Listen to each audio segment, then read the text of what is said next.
Welcome to information hub. আপনারা সকলে জানেন এসএসসি নিয়োগ দুর্নীতি মামলাটি কলকাতা হাইকোর্টের ডিভিশন বেঞ্চে বিচারাধীন।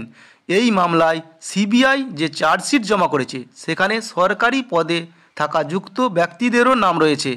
এই নিয়োগ দুর্নীতিতে যুক্ত সরকারি পদে থাকা ব্যক্তিদের বিরুদ্ধে চার্জ গঠন করে বিচার শুরু করার জন্য রাজ্যের অনুমোদন প্রয়োজন। গতকাল 7ই মার্চ বিচারপতিদ্বয় জানিয়েছিল যেহেতু 12ই মার্চ বিচার বিভাগীয় কোর্টে ফৌজদারি মামলাটি স্থির হয়েছে, তাই ওই স্টেট অফিসিয়ালদের বিরুদ্ধে বিচার শুরু করার অনুমোদনের বিষয়টি সরকার পক্ষের কাছ থেকে 13ই মার্চ শুনবেন।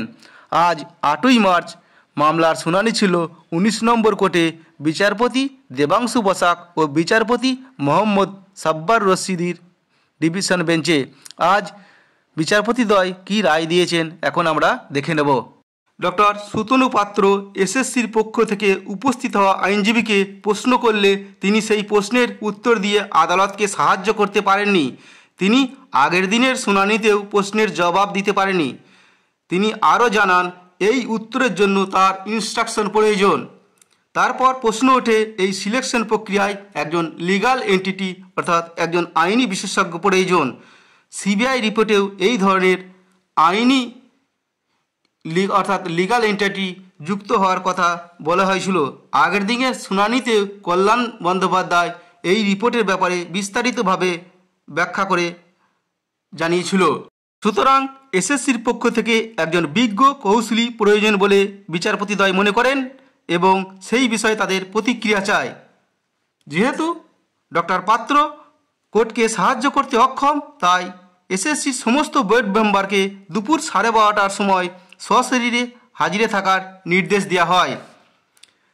এসএসসির অ্যাডভোকেটকে অন রেকর্ডে অবিলম্বে কোর্ট মেম্বারদের এই অর্ডার জানানোর জন্য বলা হয়।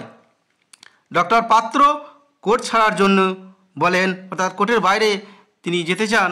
তখন বিচারপতিদ্বয় জানান যখন সমস্ত বোর্ড মেম্বার হাজিরা হবে তখন এই বিষয়টি বিবেচনা করে দেখা যাবে।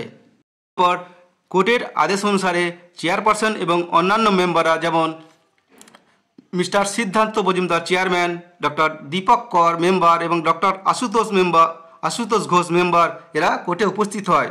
এরপর কোর্ট মেম্বারদের বলা হয় যে তাদের নিশ্চিত করতে হবে যে যখন এসএসসির শুনানি হবে তখন আদালতকে যেন যথাযথ তথ্য দিয়ে সাহায্য করা হয়।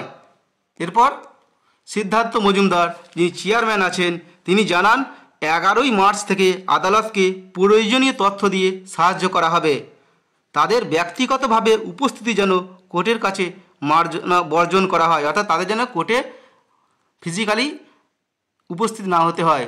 এরপর বিচারপতিদ্বয় 11ই মার্চ 2024 কেসটিকে আবার নথিভুক্ত করার জন্য জানান। এখন আমাদের নজর থাকবে 11ই মার্চের দিকে। 11ই মার্চ বিচারপতিদ্বয় কী রায় দেয় দেখা যাবে। সেজন্য চ্যানেলটি সাবস্ক্রাইব করে নোটিফিকেশন অন করে রাখুন। ভিডিও ভালো লাগলে লাইক করবেন এবং শেয়ার করবেন। পরবর্তীতে এই ধরনের আপডেট পাওয়ার জন্য চ্যানেলটি অবশ্যই সাবস্ক্রাইব করে রাখবেন। ধন্যবাদ।